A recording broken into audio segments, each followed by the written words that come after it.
Y'all want to know what happened to Ugly Money?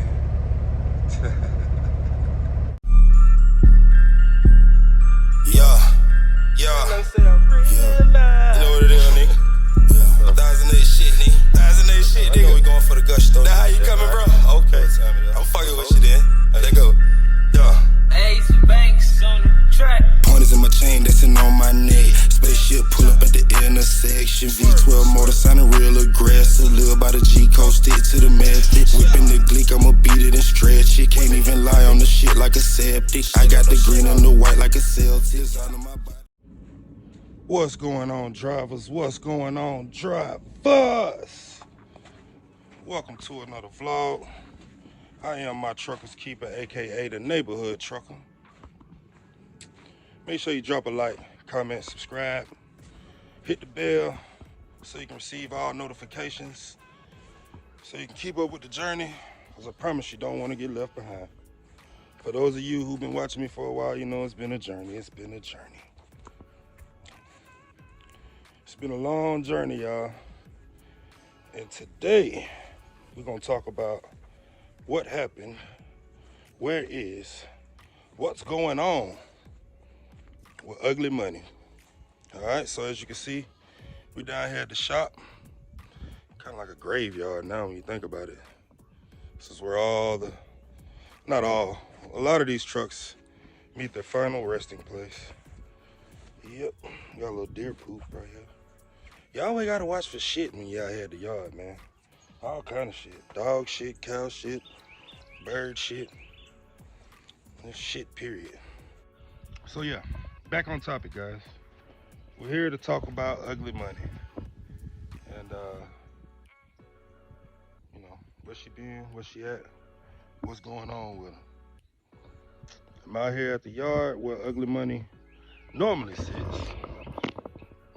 There goes the empty spot where Ugly Money is. See, we still have a few. Well, we still got one tire mark from where Ugly Money probably pulled off to go wherever she is now. And we got some little oil spots right here. So as you can see from the looks of it, Ugly Money definitely needed some work done, right? Still got this parts truck here. Parts truck still here holding it down. Missing its old friend. So where is Ugly Money? Let me set this camera up somewhere. We're gonna talk about it. Hold tight. All right, ladies and gentlemen. So as I stand here in the space that Ugly Money once was, I'm gonna finally break it down to you guys on what happened to Ugly Money. But before I get straight directly to that point and answer you guys' questions, because I have been getting a lot of questions on Instagram and YouTube, want to talk about the history of Ugly Money and why it eventually ended up right here in this little space that I'm standing in. So I bought Ugly Money,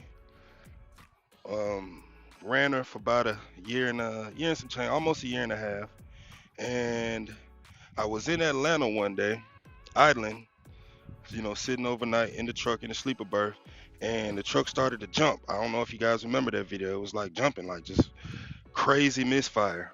So, long story short, got the mechanic to come out. He changed out the computer for me, changed out the turbo for me, and sent me on my way. Now, months prior to that happening, you know, fuel went on the rise, rates and the load board took a hit. The industry just took a hit, period. Things slowed down. I mean, right in the peak time of, you know, peak season of flatbedding, you know, revenue started to slow down. I really wasn't making a lot of money, not the amount of money that I had made, let me say, the first 6 months that I had been running the truck. When I first got in the truck and started running it, you know, things were good. The fuel was low. Rates were fairly decent. So, you know, on the ride here, well, on the ride to deliver my last load, I thought to myself, man, I haven't really been making any money these past few months, and you know, the truck has been causing me trouble the past few weeks. So I got this bright idea. Let me take the truck down to my mechanic and get him to look at it. Now, at first, I was saying I wanted to get the truck rebuilt. Let me take it down there and just get the motherfucker rebuilt. I've had it for a year and some change. I've had the only major incident, only major repair I've had on that truck was the transmission. So looking at my wrist, it's about that time for something catastrophic to happen. So I took it upon myself to come down here, check in with the mechanic, let him know what's going on. Hey, I'm gonna drop this truck off here. Look through it, check it out, see if I need a rebuild. You know, just give me your professional opinion on what I should do with this truck. Because I didn't want to break down on the road. Since revenue was low coming in, I didn't want to break down on the road and get a big hefty bill out on the road versus coming here and being proactive and fixing the problem before it started. That's how it was with my transmission. I broke down in Whitehead or Whitefield, something like that, Indiana, and my bill was almost 9 grand when it could have been 5 grand here, parts, labor, everything. So I didn't want to get into one of those situations. So I believe that I was being proactive by bringing my truck here and letting it get seen about.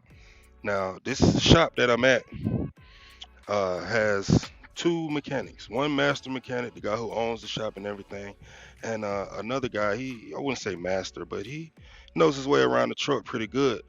The first week that I dropped the truck off, that second mechanic quit. Now he has a lot of help that comes in on the weekends, and other mechanics, techs, I want to say technicians. I'm not gonna say mechanics, technicians, service techs, do service and stuff like that. But as far as repairs, he only had two, him and another mechanic. Like I said, the mechanic quit the first week that I got here. When I got here, there's a rebuild line and then there's a service bay. So the service bay, trucks are coming in and out, getting minor work done to them, services, oil change, little alternators, little minor stuff. And then the second bay, which is in the back, is the rebuild bay. Now this shop specializes in rebuilds. So there was a line for rebuilds. Now, somewhere along the line between me and my mechanic, I don't know if the communication was just poor.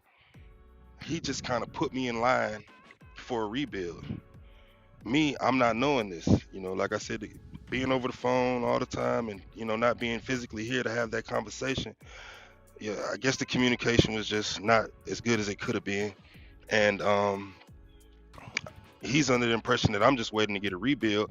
I'm under the impression that I'm just waiting to get pulled into the bay to have him check it out to see if I need a rebuild. Y'all with me? Y'all get that? Okay. So about a month goes by.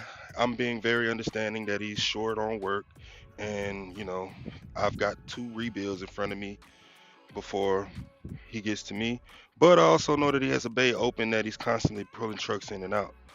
So a month goes by. I'm in a company truck. I'm starting to finally get a breath of fresh air.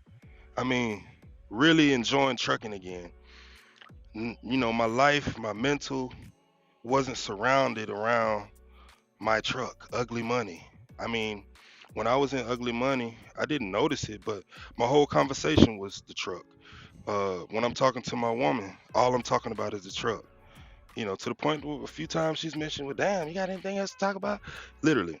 I remember one time I was on the phone with my mom, you know, just a little time before me bringing the truck here. And she's like, son, you always talking about that doggone truck. Why don't you just sell it and start over, And so as I'm in the company truck, month go by, 2 months go by, all this stuff is circulating through my head. Now, instead of me stressing about being in the truck and is anything gonna go wrong with the truck day by day, I've got this thing in the back of my mind that even though I'm enjoying trucking again and I'm loving the fact that I can just drive the truck and get paid on Friday without any of the extra stuff, not worrying about fuel or maintenance or repairs. There's still this thing in the back of my head. I got this freaking truck sitting over here that's just collecting dust and not making any money. I'm looking at the market, looking to buy other trucks, and I'm starting to see more popular trucks, Cascadias, Columbias, FLDs, some of the nicer trucks that, guys would probably want to get into. And I'm looking at how low the prices are, and I'm considering, if I was to sell my truck, like, damn, how much would I be able to get for it? And I start thinking, and I'm like, well, I probably wouldn't be able to get much for it, but let me throw it on Marketplace and see what it do. You know what I'm saying? Let me throw the truck on Marketplace and see what happens. So that's what I did. I threw it on the Marketplace, put it up for sale. I had a lot of people hit me up. You guys who are in the Alabama, Georgia area, uh, you probably seen it on Marketplace. And I just finally had somebody hit me up and made me an offer I couldn't refuse. So with that being said, ugly money is gone. Ugly money has been transferred. The ownership, transfer of ownership has been made to another individual. I no longer own ugly money. I got my money. I'm holding it with a tight fist, and that's just where I'm at with it right now. Um, like I said, I've been able to breathe, man. Dealing with that old truck. When the money was good, the money was good. Even when the money wasn't all that bad, it wasn't a bad experience. Don't get me wrong. Owning a truck isn't a bad experience. Um, I just noticed that, you know, since I started this trucking thing, man, it'll be 10 years in July this year. It'll be 10 years I've been driving trucks. I've been on a money chase. Money, money, money, money, money, money, money. Gotta get the money, money, money, money. It's just all been about money. Throughout the course of these 10 years, I've had 3 children. I've been in a couple of relationships. Um, I spent a lot of time on the road, away from my family, away from my kids, away from regular life. And I've gotten a taste of regular life, being a company driver again, going home every weekend, spending more time with my kids, seeing my mom more, spending more time with my significant other. These are things that I've been able to do. And I've been able to, I've been able to spend time with my people, man. My mind is not consumed with trucking. It's not consumed with, man, I gotta make this amount of money this week, cause then do da da da. Nah, it's not. It's not like that anymore. I mean, even when I would go home, I'd be like dead to the world, cause all I could think about is my goddamn truck. You dig what I'm saying? But I'm not trying to be long-winded, any more long-winded than I already am. And so that's it. That's that. That's what's going on with the truck. I no longer own ugly money. I am a company driver. Um, will I ever own another truck? Will I ever buy another truck? If it makes sense, I will. Um, I know a lot of you guys maybe, making good money and whatever you're doing in trucking. Everybody has their own situation. Everybody's life is set up different. You know, um, in my opinion, I know a lot of guys who are owner operators, maybe a one truck show, a one man truck show, or a few trucks. But in my opinion, a lot of people out here chasing their tail. And just because you got a deposit that week doesn't mean you made money. Don't want to get into the details, but I can if you guys request any details. So drop a comment and let me know what you think about this. Laugh at me, cuss me out, whatever you want to do. It doesn't matter. I know what I said when I dropped the truck off. I know what I said ain't matching up what I'm saying right now. But the best part about it is I said it. So I said that. You want to take my word then? Take my word now. All right? I'm okay. My trucker's keeper is fine. All right? I can, maybe now, I can focus more on content, you know, things that I'm passionate about. Because as much as I love trucking, there is a level of passion behind it.